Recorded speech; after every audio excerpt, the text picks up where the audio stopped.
Vote, vote, vote. मैंने भी डाल दी अपनी वोट। ये मेरा अधिकार था। इसका उपयोग करना सभी नागरिकों का जो 18 साल के ऊपर के हैं, वो उनका अधिकार है। उनको वोट डालना चाहिए। वोट डालना तो हमारा अधिकार है। आपको पता है हिमाचल में इलेक्शंस चले हुए हैं, पंचायत इलेक्शंस। हमारे यहाँ एक कैंडिडेट जो है वो 5 पोस्टों के लिए वोट डालेगा और वोट डाल रहा है। आज 28 तारीख है, दूसरे चरण के इलेक्शन चल रहे हैं।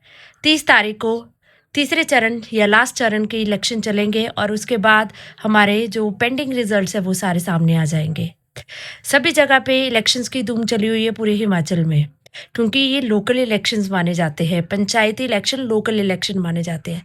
वोट देना हमारा अधिकार तो है ही, पर हमारे और भी कुछ ड्यूटीज़ होती हैं। हमें पता है एक गांव में एक पंच होते हैं, फिर सरपंच होते हैं या वार्ड पंच होते हैं या प्रधान होते हैं या बीडीसी मेंबर्स होते हैं या जिला परिषद होते हैं, जो गांव के डेवलपमेंट के लिए अपने पदों का अधिकार को यूज़ करके उस गांव के डेवलपमेंट करते हैं।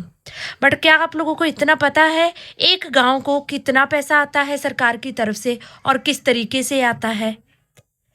अगर आपको इस चीज़ों की नॉलेज ही नहीं है तो आप अपने इस अधिकार को कैसे यूज़ कर सकते हैं आप? इस अधिकार को यूज़ करने के लिए आपको इन चीज़ों की भी नॉलेज होना बहुत ज़रूरी है। आज थोड़ा-सा मैं आपको क्लेरिफ़ाई करूँगी कि एक गाँव को कितना पैसा पीछे से आता है और किस तरीके से वो पैसा आगे लगाया जाता है। सरकार की तरफ से कैसे-कैसे लेवल में वो पैसा आएगा। आइए समझिए। पोस्ट में बने रहिएगा, अगर अच्छी लगे तो शेयर करिएगा। एक पंचायत का काम क्या होता है? एक पंचायत का काम होता है उस गांव की डेवलपमेंट करना, सड़कों का निर्माण करना, स्ट्रीट लाइटें बनानी, सब कुछ करना जो भी उस गांव की डेवलपमेंट के लिए ज़रूरी होता है। पार्क, बच्चों की सुविधाएं या फिर गरीब लोगों के लिए जो भी योजनाएं चलती होती हैं उनको सुचारू रूप से लागू करना, ये एक पंचायत का कर्तव्य होता है। हम अपना कर्तव्य निभा देते हैं, पर पंचायत इस कर्तव्य को कैसे निभाएगी वो हमें भी जानकारी होनी चाहिए।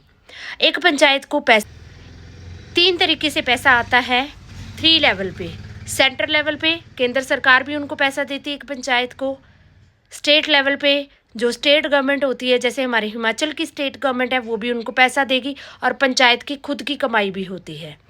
पहले हम समझे कि सेंटर लेवल से पैसा कितना आता है और किस तरीके से आता है। सेंटर लेवल से कैसे आता है पैसा? मनरेगा के तहत आएगा, जल जीवन मिशन के तहत आएगा, प्रधानमंत्री आवास योजना के तहत आएगा, स्वच्छ भारत मिशन और